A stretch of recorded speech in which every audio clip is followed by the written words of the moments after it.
Hello friends, ഇന്ന് എൻ്റെ കാലിൻ്റെ ഉപ്പൂറ്റി വേദന മാറ്റിയത് ഞാൻ വീട്ടിൽ തന്നെ ചെയ്യാൻ പറ്റുന്ന 2 കാര്യങ്ങൾ ചെയ്താണ് കേട്ടോ. എനിക്ക് അത്രയ്ക്ക് ഉപ്പൂറ്റി വേദനയായിരുന്നു. അപ്പം ഇതിൻ്റെ എരിക്കിൻ്റെ ഇലയാണിത് കേട്ടോ. അപ്പോൾ ഒരു 7 എണ്ണം ഞാൻ എടുത്തിട്ടുണ്ട്. ഇതിൻ്റെ ഓരോന്നും ഞാനിപ്പോൾ പൊടിയുപ്പാണ് ഉപയോഗിക്കുന്നത്. ഇതിന് പകരം നിങ്ങൾ കല്ലുപ്പാണ് ഉപയോഗിക്കേണ്ടത്. എൻ്റെ അടുത്ത് കല്ലുപ്പ് ഇല്ലാത്തത് കൊണ്ടാണ് കേട്ടോ ഞാനിപ്പോൾ 2-3 തവണയായിട്ടും ഉപയോഗിച്ചുകൊണ്ടിരിക്കുന്നത് പൊടിയുപ്പ് തന്നെ വെച്ചാണ് കേട്ടോ. അപ്പം കല്ലുപ്പാണ് ഏറ്റവും ബെസ്റ്റ്. അപ്പം ഇത് 7 ഇലയുടെയും ഓരോ അടുക്കിൻ്റെയും അകത്ത് നമ്മൾ ഉപ്പ് ഇട്ടതിന് ശേഷം ഇതേപോലെ തന്നെ നമ്മൾ പറക്കി വെക്കണം കേട്ടോ. എന്നിട്ട് പിന്നീട് ഞാൻ ഗ്യാസിൻ്റെ അടുപ്പിൽ വെച്ചൊരു കട്ട നല്ലതായിട്ട് ചൂടാക്കി എടുക്കുന്നുണ്ട് കേട്ടോ. കട്ട നന്നായിട്ട് ചൂടായതിന് ശേഷം നമ്മൾ തീ ഓഫ് ചെയ്തു. നമ്മളൊരു തുണി വെച്ച് പിടിച്ച് അതിനെ നമ്മൾ ഒരു ബൈൻഡിൻ്റെ പുറത്ത് വെച്ച് നമ്മൾ ഇതിൻ്റെ പുറത്തോട്ട് വെച്ചിട്ടുണ്ട് കേട്ടോ.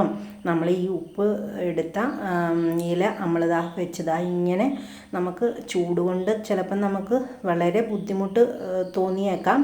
അപ്പം ശകലം കാലൊന്ന് അയച്ചിട്ട് വീണ്ടും നമ്മളൊന്ന് പ്രസ് ചെയ്ത് തന്നെ കൊടുക്കണം കേട്ടോ. അങ്ങനെ ഈ കട്ടയിലെ ചൂടെല്ലാം പോകുന്നിടം വരെ നമ്മുടെ കാല് പ്രസ് ചെയ്തുകൊണ്ട് തന്നെ ഇരിക്കണം കേട്ടോ. അങ്ങനെ 2-3 തവണ ഇങ്ങനെ ചെയ്യുകയാണെങ്കിൽ നിങ്ങൾക്ക് നല്ലൊരു മാറ്റം എന്തായാലും ഉണ്ടാവും, 100% ഉണ്ടാവും കേട്ടോ. അല്ലാതെ ഒരു വീഡിയോയ്ക്ക് വേണ്ടി മാത്രം ഞാൻ പറഞ്ഞതല്ല കേട്ടോ. നിങ്ങൾക്ക് ഇഷ്ടപ്പെടുകയാണെങ്കിൽ മാത്രം ഇത് ചെയ്താൽ മതി. അങ്ങനെ ഈ ഇലയെല്ലാം നല്ലതായിട്ട് വാടി വന്നിട്ടുണ്ട് കേട്ടോ കട്ടയുടെ ചൂട് കൊണ്ട്. മറ്റൊരു കാര്യം കൂടി നിങ്ങൾക്ക് ഞാൻ ഇതോടൊപ്പം തന്നെ കാണിച്ചു തരാം. ഇതേപോലെ ഒരു പാൻ അടുപ്പത്ത് വെച്ച് ചൂടായതിന് ശേഷം ഇതേപോലെ 2 എരിക്കിൻ്റെ ഇല നിങ്ങളെടുക്കണം.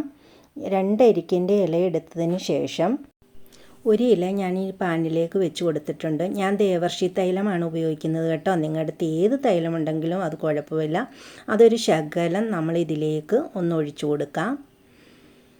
പിന്നീട് നമ്മൾ അതിൻ്റെ പുറത്തേക്ക് മറ്റൊരില കൂടി വെക്കുന്നുണ്ട്.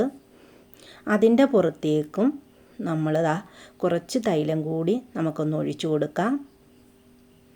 ഇതൊന്ന് ചൂടായതിന് ശേഷം ഞാൻ നല്ലതായിട്ട് ചൂടായതിന് ശേഷം ഇത് മാറ്റി വെച്ചു.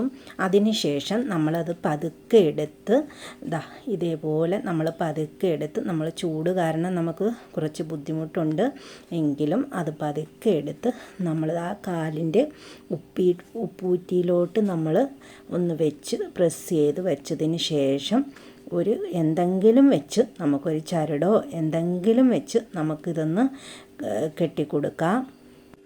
അപ്പോൾ കൂട്ടുകാരെ, നിങ്ങൾക്ക് ഈ വീഡിയോ ഉപകാരപ്പെട്ടെന്ന് തോന്നിയാൽ മാത്രം നിങ്ങൾ എൻ്റെ വീഡിയോ ഒന്ന് ലൈക്ക് ചെയ്യണം, ഷെയർ ചെയ്യണം, സബ്സ്ക്രൈബ് ചെയ്യണം, ഒന്ന് കമൻറ്റ് ചെയ്തേക്കണേ. അപ്പോൾ എൻ്റെ എല്ലാ കൂട്ടുകാർക്കും നല്ലൊരു ശുഭരാത്രി ആശംസിക്കുന്നു. താങ്ക്